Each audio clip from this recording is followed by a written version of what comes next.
Hi.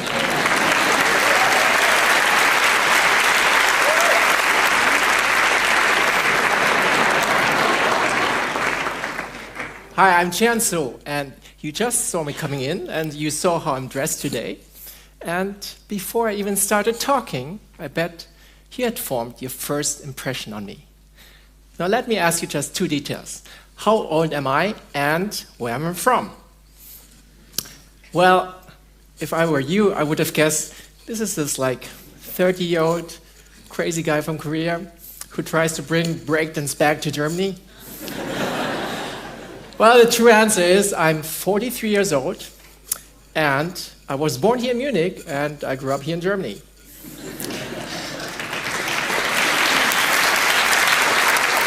Now, how many of you have guessed this right? Please raise your hands. Okay.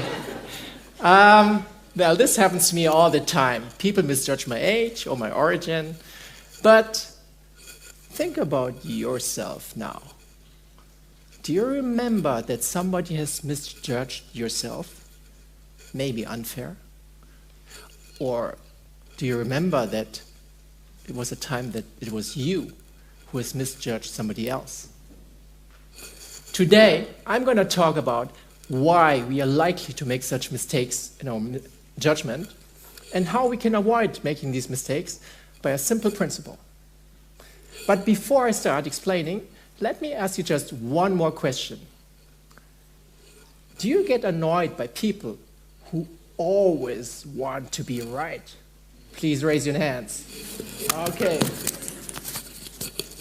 Well, you know, this reminds me of a woman I met 7 years ago when I started my PhD in psychology. She told me, "Oh, Chan, it's great that you do this research in psychology, but, you know, for me, this is not necessary. Because when it comes to people, I am always right." No, really. I always observe that people behave exactly the way I predicted. Well, this got me thinking. How can she be so sure of herself? Or maybe is it an illusion? And if it is an illusion, are there any psychological mechanisms behind that illusion? Well, I found a whole body of research in psychology explaining this illusion. It is called the research on cognitive biases. You might know that a cognitive bias is a systematic tendency that leads our thinking away from a correct judgment. Psychology has found over 50 cognitive biases in the last 50 years. But there's one question that has not been answered yet. And this question was raised by one of my students when I taught psychology at the university. She simply asked, how do I know that I experience such a bias in my daily life? And she was right. Researchers have found and analyzed these biases in a lab, under laboratory conditions, with no connection to reality.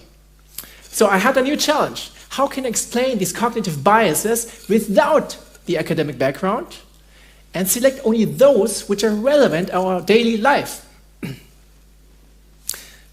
Well, I thought a very long time on that. But finally, I found a fundamental underlying principle. I found out that there is a trap our mind falls into. I call this trap the mental harmony puzzle. And it works like this. Number one, we start with some precious thought. And this thought is like a picture of a puzzle. Once we see the picture of a puzzle, it becomes a picture in our mind. Number two, when we're building the puzzle, this picture in our mind serves as a reference for us to build the puzzle. So any information that comes in, we check if it fits into the picture, then we put it into the puzzle. Any information that doesn't fit into the picture, we throw away. And as long as we follow this process, our mind feels in harmony, the mental harmony. Number three, We are building this puzzle not only with our consciousness, but also with our unconsciousness. And by definition, we are unaware of our unconscious processes. One of these unconscious processes is selective perception. Selective perception works like a filter. So it filters all information according to the picture in our mind, so that we can see and hear only that information that fits into the picture.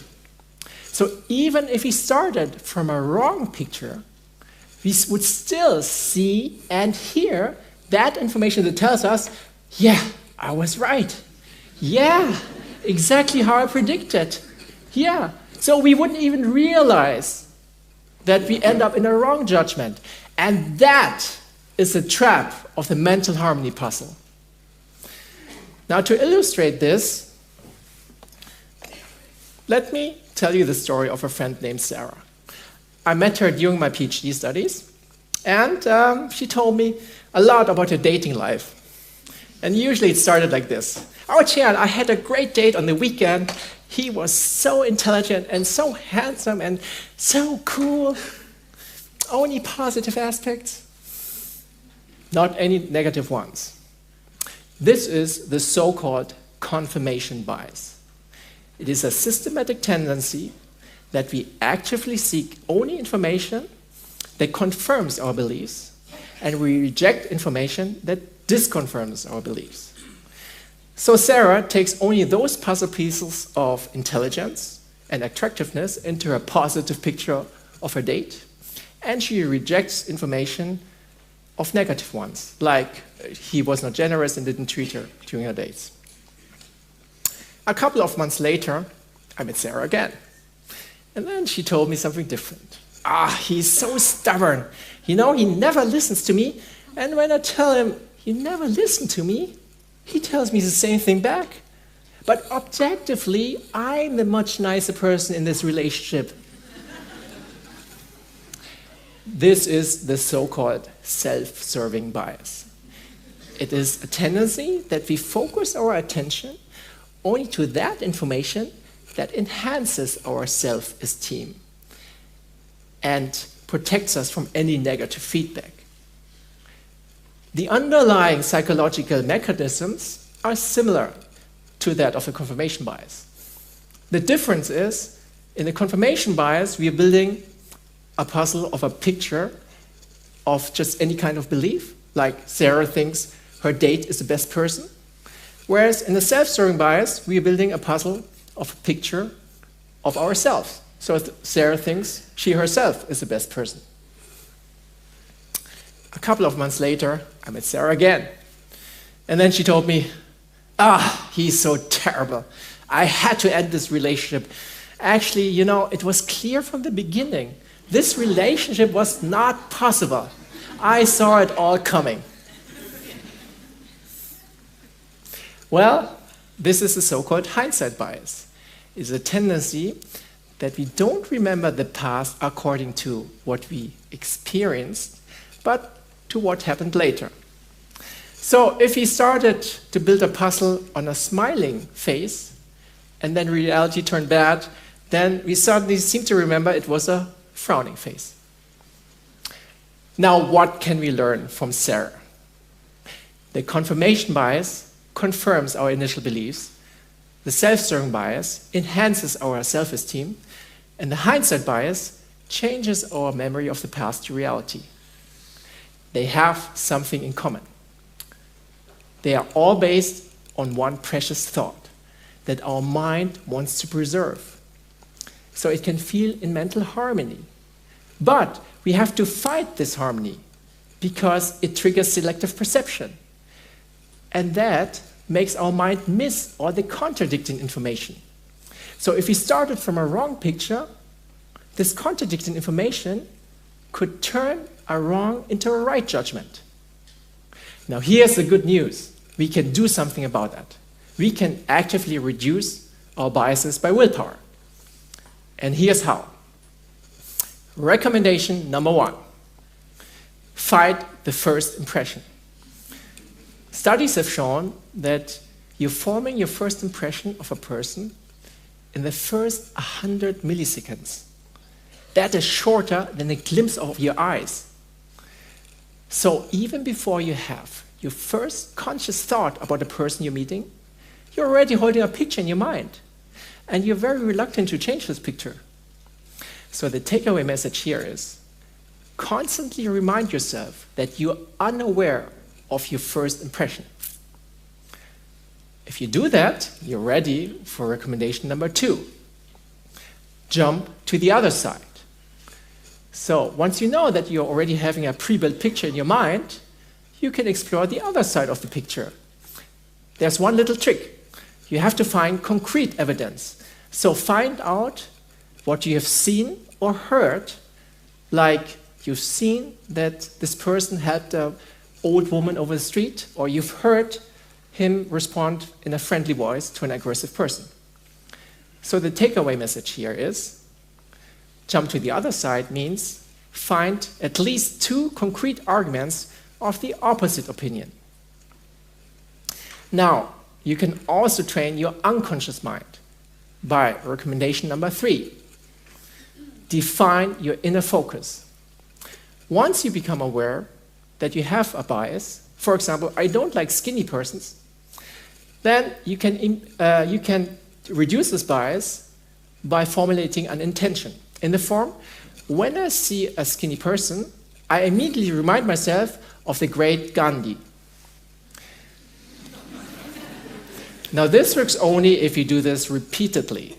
So the takeaway message here is, repeatedly train your unconscious mind by an intention in the form, when I see a person of my bias, then I do this counteraction. Now all these takeaway messages are easy and simple to put into action. So why not start today and spread the word to others tomorrow? It will be hard work, but it's a little bit like climbing up a mountain. At first it's hard, then it becomes painful, but once you reach the top, you enjoy a great view. And the more often you do this, the easier it becomes. And if Sarah had done all that, I'm sure she would enjoy now a happy relationship with me.